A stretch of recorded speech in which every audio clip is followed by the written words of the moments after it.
Saudi আরবের জেদ্দায় বিজয় দিবস cricket tournament 2024-25 সালের সিজন 5 এর ফাইনাল খেলা অনুষ্ঠিত হয়েছে। জেদ্দার সারা তাওবায় এসটিসি মাঠে ফাইনাল খেলা অনুষ্ঠিত হয়।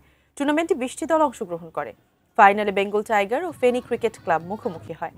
টস জিতে আগে ব্যাট করতে নেমে নির্ধারিত 12 ওভারে 9 উইকেট হারিয়ে 187 রান সংগ্রহ করে ফেনী ক্রিকেট ক্লাব।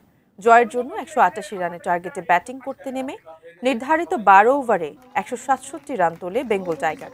5 উইকেটে বেঙ্গল টাইগারকে পরাজিত করে 20 রানে জয়লাভ করে চ্যাম্পিয়ন হয় ফেনী ক্রিকেট ক্লাব। খেলা শেষে বিজয়ী ও খেলায় অংশগ্রহণকারীদের মধ্যে পুরস্কার বিতরণ করেন অনুষ্ঠানের প্রধান অতিথি ASM Sayem, consular wing Jeddah consulate.